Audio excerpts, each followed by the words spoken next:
रामू और सुरेश एक वन के मार्ग से अपने दोस्त विजय के विवाह में शामिल होने के लिए जा रहे थे। दोनों बातें करते हुए आगे बढ़ रहे थे।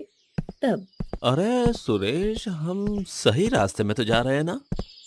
विजय ने इसी रास्ते से आने के लिए कहा था या किसी और रास्ते से? अरे उसने तो इसी वन के पीछे से घूमकर आने को कहा था, परंतु हमारे पास इतना समय कहाँ है। अगर इस वन के चक्कर मारकर जाएंगे तो जाते जाते शाम हो जाएगी और विजय की बारात निकल जाएगी। इसलिए हम इस वन के भीतर से जा रहे हैं। वन के भीतर से जाने से हमारा बहुत समय बच जाएगा। अच्छा, परंतु यहाँ कोई खतरा हुआ तो? इसलिए तो ये छड़ी रखी है हाथ में। इस छड़ी को जमीन पर पटकने से कोई जानवर हमारे पास नहीं आएगा। दोनों अपनी अपनी छड़ी को जमीन पर पटकते हुए आगे जाने लगते हैं। वन के बीचों बीच जाने के बाद अचानक उन्हें किसी की डरावनी हंसी की आवाज आने लगती है। इससे पहले कि उन्हें कुछ समझ आए, वो दोनों अचानक बुढ़े बन जाते हैं।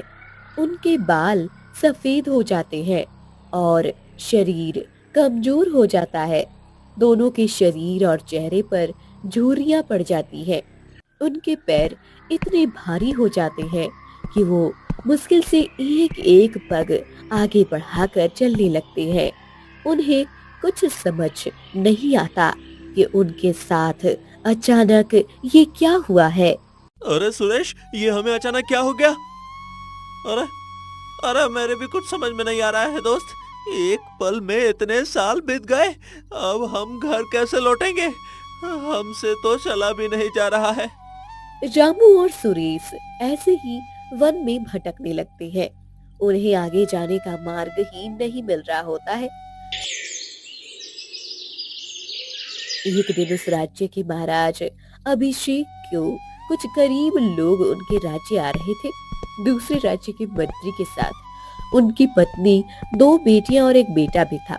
वन में प्रवेश करने के बाद सभी बूढ़े बन गए और उनके शरीर कमजोर पड़ गए। वो पांचों भी उस वन में भटकने लगते हैं। इधर महाराज अभिषेक राजमहल में उनकी प्रतीक्षा कर रहे थे। प्रधान जी, बहुत देर हो गई। अब तक तो हमारे अतिथियों को राजमहल में आ जाना चाहिए था। हाँ महाराज, पड़ोस के राज्य से यहाँ तक आने में इतना समय तो नहीं लगता है। कहीं कुछ अनुचित तो घटित नहीं हुआ है? प्रधान जी, अभी हमारे गुप्तचरों को भेजिए और उनके विषय में जानकारी प्राप्त कीजिए।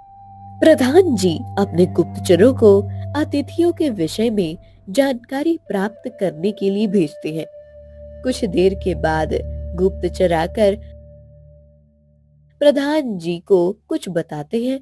महाराज महाराज, गुप्तचरों से जानकारी मिली है कि आपके सभी विशेष अतिथि उनके राज्य से निकल चुके थे। अपना समय बचाने के हेतु वो वन के मार्ग से आ रहे थे। तो वो वन के भीतर प्रवेश तो कर गए, परंतु वन के बाहर नहीं आए हैं। इसका अर्थ है कि वो वन में ही हैं। हाँ महाराज, कदाचित उन्हें किसी वन्य पशु ने अपना भोजन बना लिया हो। नहीं प्रधान जी, मंत्री जी शिकार और युद्ध कला में निपुण हैं। दूर से अपने आसपास के प्राणियों के विषय में जान लेते हैं। वो किसी प्राणी का शिकार नहीं बन सकते। अवश्य कोई दुविधा है, मैं ही जाकर देखता हूं। वो हमारे अतिथि हैं और उनकी सुरक्षा का दायित्व भी हमारा है। महाराज अभिषेक वन की ओर प्रस्थान करते हैं। सबसे पहले वो अपने गुरुदेव से आकर मिलते हैं। गुरुदेव, एक विचित्र समस्या आई है। बताओ पुत्र, क्या समस्या है? गुरुदेव, मेरे अतिथि राज्य में आने वाले थे, परंतु वो आते समय एक वन में लुप्त हो गए हैं। मैं उनके विषय में समाचार प्राप्त करने के लिए जा रहा हूं। आपसे भेंट करके आपका आशीर्वाद लेने आया हूं। उस वन में जाने वाला हर एक व्यक्ति वहां लुप्त हो जाता है राजन। तुम यदि सीधे उस वन के भीतर प्रवेश करोगे तो तुम भी लुप्त हो जाओगे।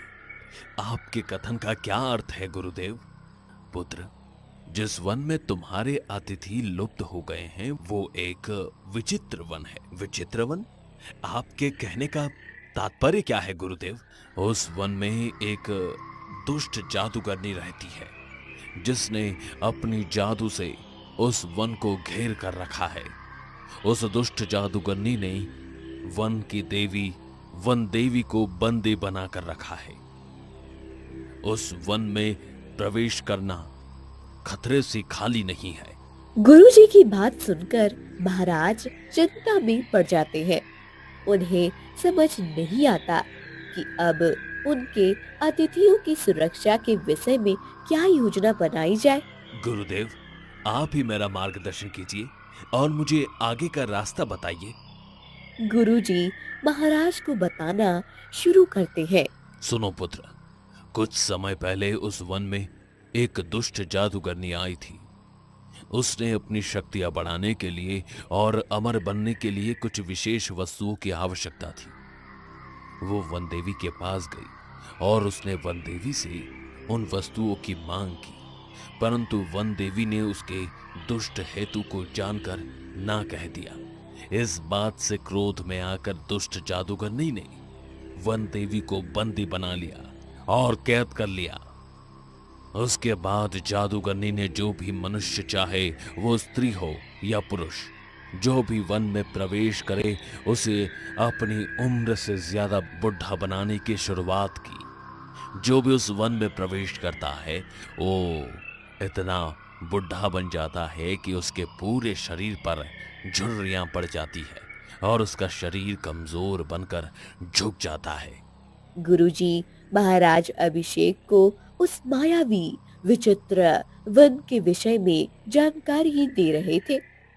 गुरुदेव, उस दुष्ट जादूगरनी से वन देवी और वन को मुक्त करने का कोई तो उपाय होगा ना गुरुदेव? हाँ, अवश्य है, परंतु बड़ा कठिन है। फिर गुरुदेव महाराज को कुछ बताते हैं और महाराज वन की ओर बढ़ने लगते हैं। वन में प्रवेश करते ही महाराज अभिषेक हाथ जोड़कर एक मंत्र का जाप करते हैं, जो उन्हें गुरुदेव ने दिया होता है। उस दिव्य मंत्र के कारण महाराज पर दुष्ट जादूगरनी के जादू का कोई प्रभाव नहीं होता और वो बुढ़े नहीं बनते हैं। फिर महाराज अपने घोड़े को एक पेड़ से बांधते हैं और चलते हुए आगे जाने लगते हैं। कुछ दूर जाने के बाद महाराज को एक बड़ा शेर दिखाई देता है। उस खूंखार शेर को देखकर महाराज अपना धनुष उठाते हैं और शेर पर एक तीर चला देते हैं। शेर नीचे गिर जाता है। फिर महाराज उसके पास आकर, मुझे क्षमा करना वनराज शेर, मुझे किसी कारणवश आप पर तीर चलाना पड़ा, परंतु मैं आपके प्राण नहीं लेना चाहता, इसलिए मैंने केवल आपको बेहोश किया है। कुछ ही देर में आपको होश आ जाएगा। ऐसा कहकर महाराज अभिषेक शेर की मूंछ का बाल खींच लेते हैं और आगे जाने लगते हैं। आगे जाने के बाद महाराज एक गुफा के पास जाते हैं, जहां नागों का एक समाज रहता था। महाराज उन नागों की रानी के पास जाते हैं। नागों की रानी के सर पर एक दिव्य मणि चमक रही थी। नागों की रानी नागवती की जय हो। कलिंग नरेश, महाराज अभिषेक, आप मेरे राज्य में आए हैं, अर्थात आपका अवश्य कोई विशेष कार्य है। हाँ नागवती, मुझे किसी विशेष कार्य हेतु आपके नागमणि की आवश्यकता है। आपसे नागमणि प्राप्त करने के लिए मैं आया हूँ। आपको नागमणि की क्या आवश्यकता पड़ गई? फिर महाराज नागों की रानी को दुष्ट जादूगरनी के विषय में सब बता देते हैं और गुरुजी ने उन्हें क्या करने को कहा है वो भी बताते हैं। इससे पहले भी कुछ लोग मेरे पास आए थे और मेरी मणि प्राप्त करने की कोशिश की, परंतु वो मणि समाज के लिए नहीं अपितु खुद के लिए चाहते थे। जब मैं उन्हें मणि की शर्त के विषय में बताती, तब सब पीछे हटकर वापस चले जाते। कैसी शर्त नागवती? यदि इस दिव्य नागमणि का उपयोग किसी ने अपने खुद के स्वार्थ के लिए किया या असत्य बोलकर इसे प्राप्त किया, तो उसी क्षण उसके मस्तक के 100 टुकड़े हो जाएंगे। इसी भय के कारण सभी नागमणि को प्राप्त करने का विचार त्याग देते हैं। नागवती, मैं सत्य कह रहा हूं। मुझे गुरुदेव ने जो कहा, मैं केवल उसी का पालन कर रहा हूं। मैं अपने व्यक्तिगत स्वार्थ के लिए उस मणि की अपेक्षा नहीं कर रहा हूं। इसलिए मेरा आपसे अनुरोध है कि कृपया आप मुझे वो मणि दे दें। और वैसे भी यदि मैंने असत्य कहा तो मेरे प्राण तो चले जाएंगे ही। नागवती महाराज अभिषेक की बातों से सहमत होती है और उन्हें वो नागमणि दे देती है। महाराज शेर का बाल और नागमणि लेकर आगे चलने लगते हैं। कुछ दूर जाने के बाद उन्हें एक तालाब दिखाई देता है। फिर यह अवश्य वही तालाब है। इस तालाब में कमल के फूल भी हैं। गुरुदेव ने कहा था कि शेर का बाल नागमणि प्राप्त करने के बाद मुझे इस तालाब के कमल के फूल को तोड़कर उसकी केसर की डंडी को तोड़ लेना है। इधर जादूगरनी के जादू से जितने भी लोग बूढ़े हो गए थे वो थके हारे वक्त देवी के पास पहुंचते हैं। उन सबको ऐसे देखकर वक्त देवी को बहुत दुख होता है। दुष्ट जादूगरनी, तुमने मेरे आश्रय में आए हुए मनुष्यों की आयु इतनी बढ़ा दी है कि वो बेचारे ठीक से चल भी नहीं पा रहे हैं। तुम्हारी इस दुष्टता और पाप का दंड तुम्हें अवश्य मिलकर ही रहेगा। कोई भी मेरी जादू से नहीं बच सकता। मैंने तुम्हें पहले ही कहा था कि मुझे जो भी चाहिए वो मुझे दे दो। यदि तुम मेरी बात मान लेती तो ये सब नहीं होता। तुम दुष्ट हो जादूगरनी। यदि तुम उस नागमणि को प्राप्त कर लेती तो तुम्हारी दुष्टता का कोई अंत नहीं होता। तुम इस पूरे वन पर अपना अधिकार कर लेती और पर्यावरण का नाश कर देती। वन पर अधिकार तो अब भी मेरा ही है। जो भी इस वन में प्रवेश करता है वो मेरी जादू से बच नहीं पाता। एक दिन अवश्य आएगा जब कोई सत्पुरुष तुम्हारे इस जादू को काट देगा और इस वन को तुम्हारी माया से मुक्त करेगा। मैं भी उसकी प्रतीक्षा करूंगी। जादूगरनी जोर जोर से हंसने लगती है। महाराज अभिषेक तालाब के तट पर खड़े हुए थे। वो नीचे बैठकर कमल का फूल तोड़ने के लिए पानी में हाथ डालते हैं तो फूल पानी के अंदर चला जाता है। महाराज दूसरा फूल तोड़ने लगते हैं, वो दूसरा फूल भी पानी में चला जाता है। महाराज को समझ नहीं आता कि ये आखिर हो क्या रहा है। महाराज कई बार प्रयत्न करते हैं परंतु उनके हाथ में एक भी फूल नहीं आता। ये क्या हो रहा है?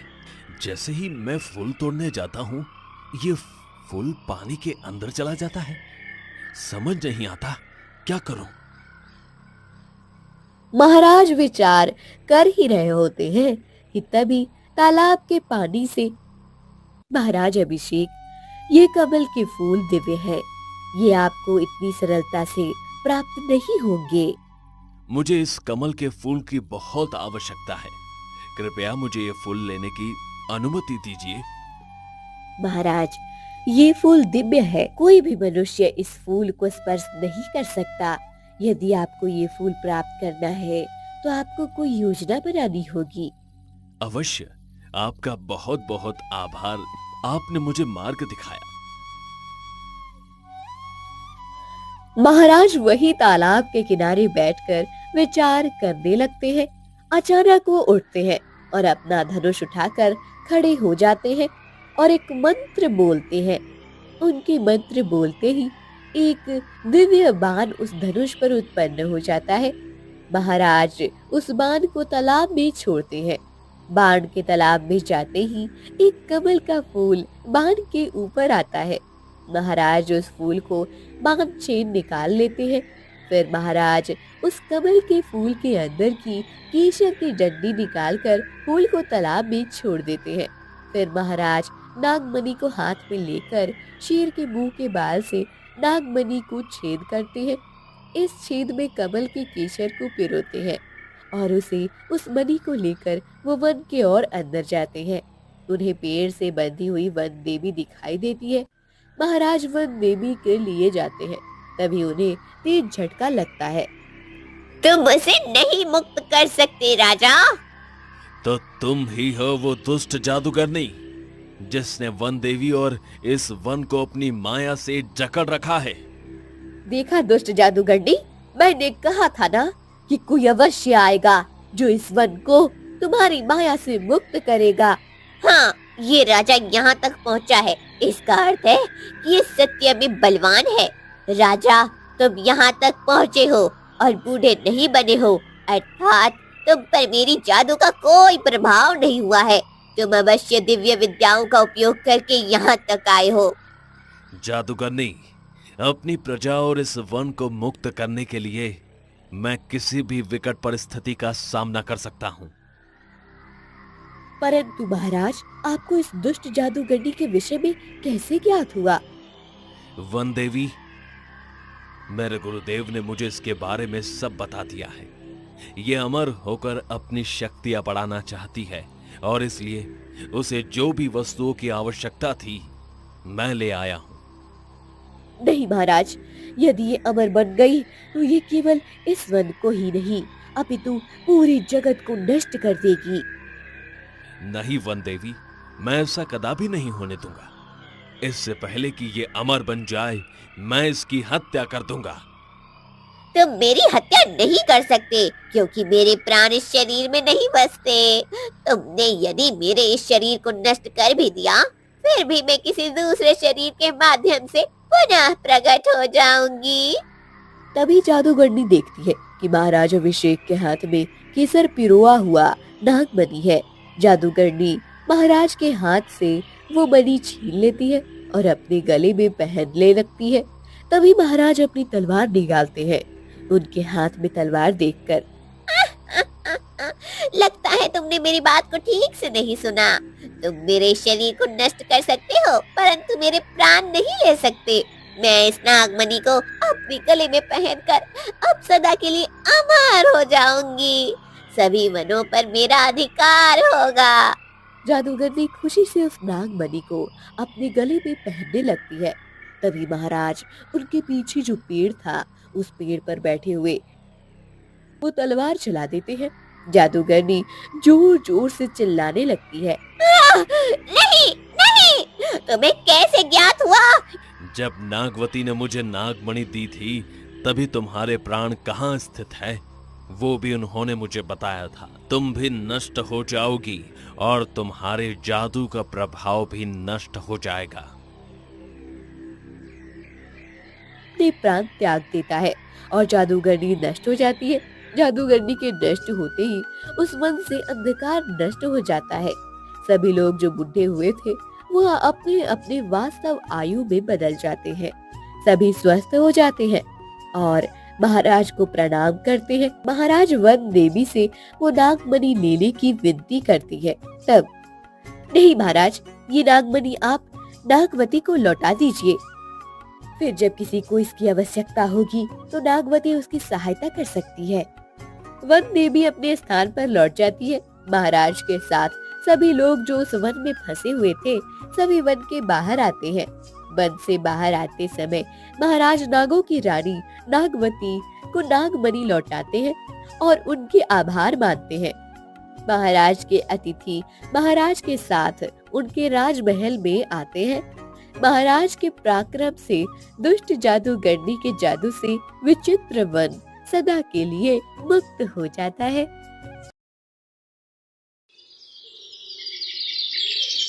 व्यंकटपुरी के महाराज सुनंदन अपने विशेष कार्य के लिए गए थे। आते समय वो एक वन के मार्ग से लौट रहे थे। तभी उन्हें वन में विचित्र प्रकार की आवाजें सुनाई देने लगती हैं। अरे, ये वन में कैसी विचित्र आवाज है? ऐसा लग रहा है कि कई प्रकार के प्राणी एकत्रित विलाप कर रहे हैं। महाराज सुनंदन वन के भीतर प्रवेश करते हैं और अंदर जाने लगते हैं। वन के बीचों बीच जाने के बाद महाराज देखते हैं कि वहाँ एक बड़ा भयानक दानव बैठा हुआ था। उसे देखकर सभी प्राणी भयभीत हो गए थे और वो विलाप कर रहे थे। दानव अपनी भूख मिटाने के लिए प्राणियों को मारकर खा रहा था। महाराज उसे रोकने के लिए उस दानव के सामने आने लगते हैं। उन्हें देखकर दानव प्राणियों को छोड़ देता है और अपने बड़े बड़े पंजे जमीन पर पटकते हुआ महाराज के पास आने लगता है। मनुष्य, अच्छा हुआ तुम खुद चलकर मेरे पास आए हो। बहुत समय हो गया है मनुष्य का मांस खाए हुए। आज तुम्हें अपना भोजन बनाकर मेरे मन को तृप्ति मिल जाएगी। दुष्ट दानव, मैं तुम्हारे लिए भोजन बनने नहीं आया हूं, अपितु इस वन को तुम्हारी कैद से मुक्त कराने आया हूं। इतना अहंकार मत पालो मनुष्य, मैं तुम्हें मसल कर रख दूंगा। तुम्हारे पास इतना सामर्थ्य नहीं है कि तुम मुझे पराजित कर सको। दानव महाराज के पास आने लगता है। महाराज अपनी तलवार निकालते हैं। जैसे ही दानव महाराज पर प्रहार करने वाला था, तभी महाराज के गले में जो सोने का हार था वो चमकने लगता है। उस हार में ऐसी चमक थी जैसे सूर्य को हजारी किरणें बिखर गई हो। वो हार देखकर दानव की आंखें चमकने लगती हैं। मनुष्य, मुझे ये हार दे दो, मैं तुम्हारे प्राण नहीं लूंगा। नहीं, ये मेरा पुश्तैनी हार है, ये मैं तुम्हें नहीं दूंगा। मुझे क्रोध मत दिलाओ मनुष्य, सरलता से मुझे हार दे दो, अन्यथा तुम्हारे प्राणों को कोई नहीं बचा सकता। दानव महाराज सुनंदन के और पास आने लगता है। महाराज अपनी तलवार से उसे रोकते हैं और तुरंत अपने घोड़े पर बैठकर राजमहल में आते हैं। इधर दानव उस सोने के हार को प्राप्त करने की योजना बनाने लगता है। राजा, तुम भी भाग गए हो, परंतु मैं किसी भी प्रकार से तुमसे वो हार प्राप्त करके ही रहूंगा।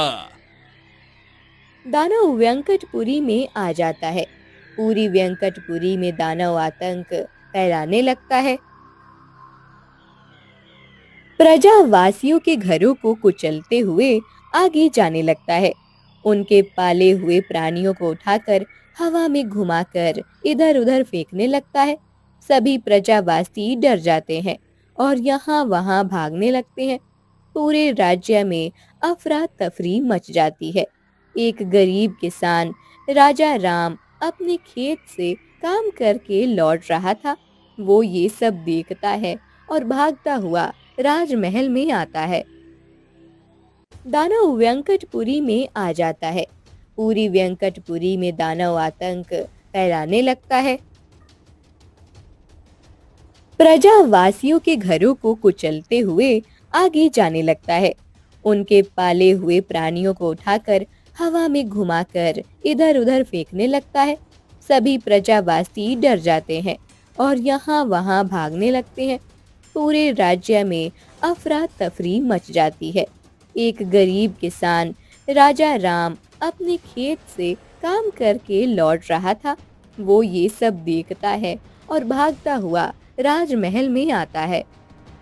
महाराज, अरे महाराज! राजा राम महाराज को पुकारते हुए राजमहल में जाने लगता है।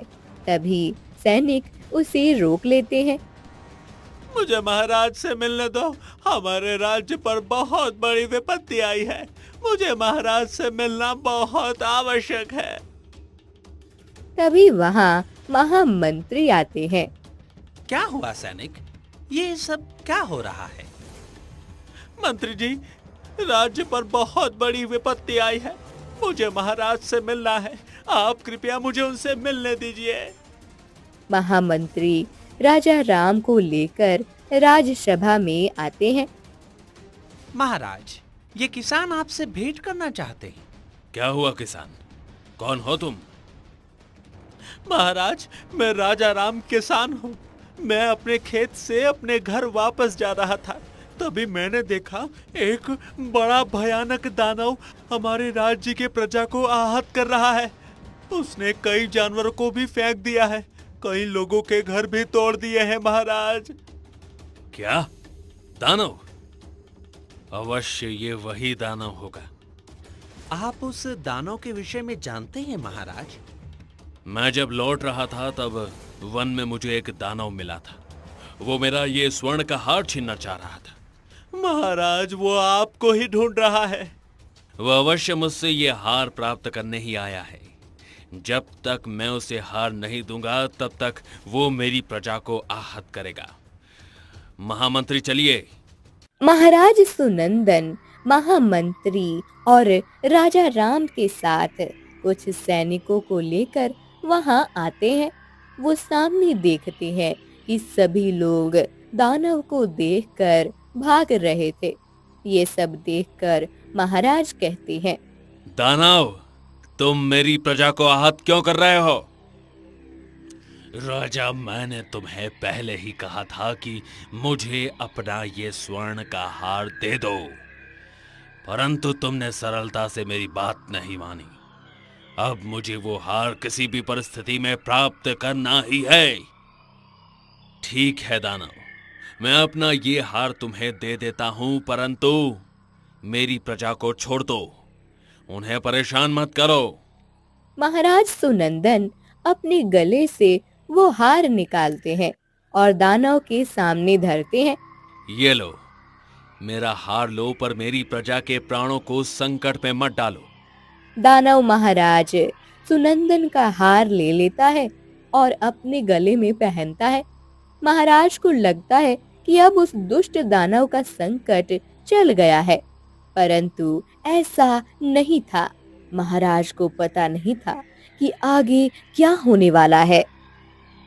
राजा, तुम्हें क्या लगा वन से इतने दूर मैं केवल इस छोटे से हार के लिए आया हूं? नहीं, यदि तुम्हारे पास इतना सुंदर हार है तो अवश्य तुम्हारे पास और भी बहुत स्वर्ण होगा। मुझे और ज्यादा स्वर्ण चाहिए। बताओ, तुम्हें कितना स्वर्ण चाहिए? मैं अभी तुम्हें देने की व्यवस्था करता हूँ। दानव अपने आसपास देखने लगता है। महाराज सुनंदन का राज्य बहुत ही समृद्ध था।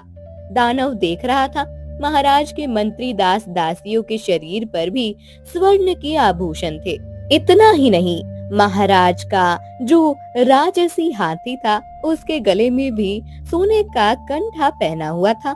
पूरे राज्य में धन धान्य की कोठारें थी, राज ध्वजा बाजार था। राज्य में कई धनिक लोग रहते थे जिनके बड़े बड़े भवन थे। ये सब देखकर, तो इतने समृद्ध राज्य के राजा हो, तुम्हारे इस राज्य को देखकर लग रहा है कि तुम्हारे पास और भी बहुत स्वर्ण होगा। राजा, यदि तुम चाहते हो कि मैं यहाँ से सदा के लिए चला जाऊं, तो तुम मेरे वजन के भार जितना स्वर्ण मुझे दे दो। सोने से मेरी तुला करो। मेरे भार जितना सोना मुझे मिलने के बाद मैं चला जाऊंगा। क्या तुम्हारे वजन जितना स्वर्ण? तुम इतने बड़े दानव हो, तुम्हारा भार तो कितना अधिक है। इतना सारा सोना मैं कहां से लेकर आऊंगा?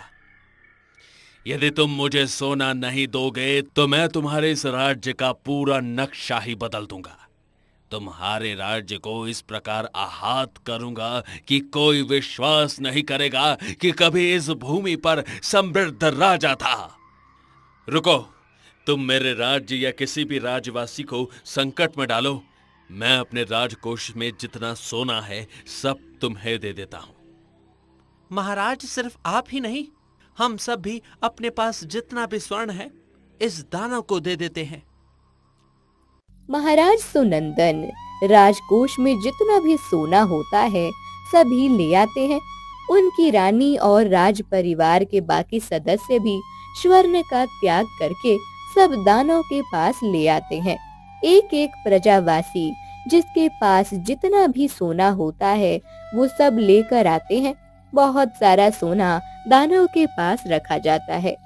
फिर दानव, देखो, मेरे पास और मेरे प्रजावासियों के पास जितना भी सोना था वो सब तुम्हें दे दिया है।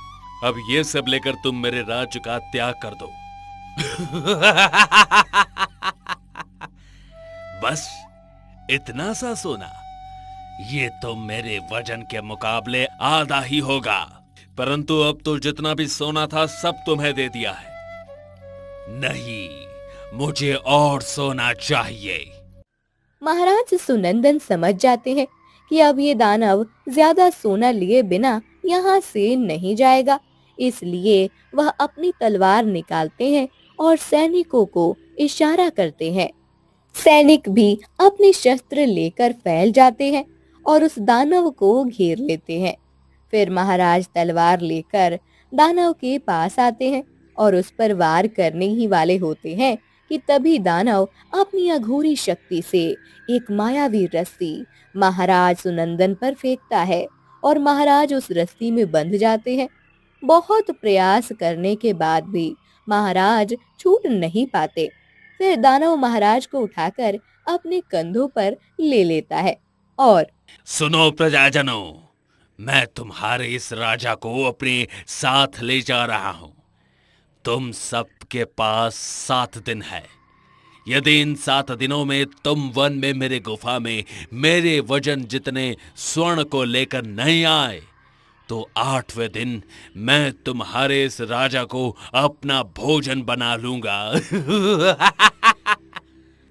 दानव महाराज सुनंदन को लेकर वन में चला जाता है। सभी मंत्री और प्रजावासी चिंता में पड़ जाते हैं। किसी को समझ नहीं आ रहा था कि आखिर महाराज को उस दुष्ट दानव से कैसे बचाए। तभी वहाँ एक महात्मा आते हैं। ये क्या, तुम सब इतने परेशान क्यों हो? और ये स्वर्ण ऐसी भूमि पर क्यों गिरा हुआ है? महात्मा जी, एक दुष्ट दानव हमारे राजा को उठा कर ले गया है। उसने कहा है कि जब तक हम उसके वजन बराबर सोना उसे नहीं देते तब तक वो महाराज को नहीं छोड़ेगा। उसने हमें 7 दिन का समय दिया है। यदि तब तक उसे सोना नहीं मिला तो वो 8वें दिन महाराज को मारकर खा लेगा। महात्मा जी, हमारे महाराज बहुत अच्छे और धर्मपरायण हैं। जब वो दानव हमें परेशान कर रहा था तब केवल हम प्रजावासियों के लिए उन्होंने अपना दिव्य हार गले से निकालकर उसे दे दिया। हमारे महाराज हमारे पालन करता है। यदि उन्हें कुछ हो गया तो ये राज्य अनाथ हो जाएगा। महात्मा जी, अब हमें आप ही सहायता कर सकते हैं। राजा राम, चलो हम सब तुम्हारे खेत में चलते हैं। किसी को समझ नहीं आता कि महात्मा ये क्या कह रहे हैं, पर उन्हें बिना कोई प्रश्न किए अब राजा राम के खेत में चले जाते हैं। वहाँ महात्मा एक अनुष्ठान करते हैं और एक दिया प्रज्वलित करते हैं। फिर वो एक आसन पर बैठते हैं और मंत्र जाप शुरू करते हैं। सभी प्रजावासी उनके सामने हाथ जोड़कर बैठ जाते हैं। 7 दिनों तक महात्मा जी मंत्र जाप करते रहते हैं और राजा राम महात्मा ने प्रज्वलित किए हुए दिए में घी डालकर उसे जलते हुए रखते हैं। 7 दिन बीत जाते हैं। महात्मा जी का अनुष्ठान अब संपन्न हो जाता है। फिर राजा राम, तुमने तो महात्मा जी से सहायता मांगी थी, परंतु महात्मा जी ने तो 7 दिन केवल ये अनुष्ठान और मंत्र जाप ही किया है। कल 8वां दिन है। दानव ने क्या कहा था स्मरण है ना? यदि आज हमने उसे सोना नहीं दिया तो वो महाराज को मार डालेगा। नहीं मनसुख, महात्मा पर हम ऐसे संशय नहीं कर सकते। महात्मा अवश्य हमारी सहायता करेंगे। सभी महाराज की चिंता कर रहे थे। तभी महात्मा राजा राम को बुलाते हैं। सभी देखने लगते हैं कि अब महात्मा क्या करने वाले हैं। राजा राम, इस दिए को तुम्हें लगातार 7 दिनों तक प्रज्वलित रखना है, इसलिए ये कार्य तुम्हें ही करना है। तुम अपने इस खेत में एक गड्ढा खोदो और उसमें ये दिया रख दो। उस दिए पर मिट्टी डाल दो। मैं आपने दिया हुआ कार्य अवश्य करूंगा महात्मा जी, परंतु मेरा एक प्रश्न है। मुझे तो लगा था कि आप सोना प्राप्त करने का कोई उपाय बताएंगे। कल 8वां दिन है। यदि कल उस दुष्ट दानव को सोना नहीं दिया तो वो हमारे प्रिय महाराज का अंत कर देगा। मुझे ज्ञात है पुत्र, तुम्हें मैं जितना कह रहा हूं उतना करो। राजा राम वो दिया लेता है और एक गड्ढा खोदकर उसमें दिए को रखकर उस पर मिट्टी डाल देता है। सभी अपने अपने घर चले जाते हैं। किसी को भी महाराज की चिंता के कारण नींद नहीं आ रही होती है। सुबह हो जाती है। सभी अपने अपने घरों से निकलते हैं। राजा राम भी अपने खेत में आता है। वो खेत में आकर देखता है तो जिस स्थान पर कल उसने दिए को रखा था वहाँ एक बहुत बड़ा पेड़ उगा हुआ था, जिसके डंडियां पर सोने के बड़े बड़े पत्ते लगे हुए थे। ये देखकर राजा राम सबको पुकारने लगता है, भाइयों जल्दी यहाँ आओ, ये देखो ये क्या है। सभी भागकर राजा राम के पास आते हैं और वो सोने का पेड़ देखते हैं। वो पेड़ देखकर सभी आश्चर्य से भर जाते हैं। राजा राम समझ जाता है कि ये महात्मा जी की कृपा है और अनुष्ठान से ही हुआ है। मनसुख, मैंने तुम्हें कहा था ना कि महात्मा जी अवश्य कुछ ना कुछ करेंगे। देखो, उनकी कृपा से ही ये सोने का पेड़ उत्पन्न हुआ है। चलो अब हम सोने के पत्ते तोड़कर दानों के पास ले जाते हैं। इन पत्तों से अवश्य दानों के वजन जितना सोना जमा हो जाएगा। सभी प्रजावासी सोने के पत्ते तोड़कर ले जाने लगते हैं। जितने भी पत्ते प्रजावासी तोड़ रहे थे उतने पत्ते फिर से उस पेड़ पर उग रहे थे। अब ढेर सारा सोना लेकर वन में दानव के पास आते हैं। दानव ने महाराज को उसी रस्सी में बंदी बनाकर रखा था। दानव, हम सब सोना लेकर आ गए हैं। अब हमारे महाराज को छोड़ दो। इतनी भी क्या शीघ्रता है तुम सबको? पहले देखने तो दो कि सोना मेरे वजन के भार जितना है या नहीं। दानव देखता है प्रजावासी सोना लेकर आए हैं। वो एक बहुत बड़ा तराजू लेकर आता है और उसके एक थाल में बैठ जाता है। प्रजावासी एक एक करके सोना दूसरे बाजू में रखने लगते हैं। धीरे धीरे सोने का भार दानव के वजन के भार जितना हो जाता है और दानव जिस थाल में बैठा था वो ऊपर होकर ढेर सारे सोने के पत्तों से भरा हुआ थाल जमीन पर टिक जाता है। फिर दानव, हम सब के वजन जितना सोना तुम्हें मिल गया है। अब हमारे महाराज को छोड़ दो। अरे वाह, तुम सब तो बहुत ही धैर्यवान हो। आपने राजा के लिए 7 दिनों में इतना सारा सोना प्राप्त कर लिया। तुम सबने कहां से लेकर आए हो? दानव, इस बात से तुम्हारा कोई संबंध नहीं है। हमने हमारा कार्य पूर्ण किया है। अब तुम महाराज को छोड़ दो। सोना देखकर दानव के मन में और ज्यादा लालच आ जाता है और वो कहता है, नहीं, जब तक तुम मुझे ये नहीं बताते कि तुमने इतना सारा सोना कहां से प्राप्त किया, तब तक मैं तुम्हारे राजा को नहीं छोड़ूंगा। राजा राम के पास अब कोई उत्तर नहीं होता। अपने राजा वो दानव को उस सोने के पेड़ के विषय में बताता है। दानव अपने पैर पटकते हुए राजा राम के खेत में आता है। प्रजावासी महाराज को भी ले आते हैं। दानव जैसे ही सोने के पेड़ को देखता है उसकी खुशी का कोई भी ठिकाना नहीं रहता। वो भागकर सोने के पेड़ के पास जाता है और उसके पत्ते तोड़ लेता है, परंतु दानव के हाथ में पत्ते आने के बाद उसके स्पर्श से वो कोयले जैसे काले बन जाते हैं। दानव बहुत सारे पत्ते तोड़ता है पर सभी पत्ते काले हो जाते हैं। दानव को बहुत गुस्सा आ जाता है और वो जोर जोर से चीखने लगता है। ये कौन सी माया है? क्या हो रहा है ये सब? मुझे ये सोना क्यों नहीं मिल रहा है? तभी वहां महात्मा जी आते हैं। क्योंकि तुम दुष्ट हो दानव। तुमने आज तक अपने स्वार्थ के लिए कई जीवों की हत्या की है। तुमने लालच में आकर एक धर्मपरायण राजा को इतने दिन तक बंदी बनाकर रखा है और इन प्रजाजनों को भी संकट में डाला है। यह सोने का पेड़ इन प्रजावासियों के महाराज के प्रति प्रेम और समर्पण के भाव से उत्पन्न हुआ है, जिस पर तुम्हारा कोई अधिकार नहीं है। अब तुम्हारे अंत का समय आ गया है दानव। ऐसा कहकर महात्मा अपने कमंडलू से पवित्र जल को हाथ में लेते हैं और कुछ मंत्र बोलते हैं। फिर वो जल महात्मा दानव पर डाल देते हैं। कुछ ही पलों में दानव भस्म हो जाता है। दानव का अंत होते ही महाराज भी मुक्त हो जाते हैं। महात्मा जी, आपका बहुत बहुत धन्यवाद। आज आपके कारण ही हमारे महाराज सुखपूर्वक बच पाए हैं। आप नहीं होते तो ये सोने का पेड़ हमें प्राप्त नहीं हो पाता। परंतु महात्मा जी, मेरा आपसे अनुरोध है कि आप कृपया इस सोने के पेड़ को आप लुप्त कर दीजिए।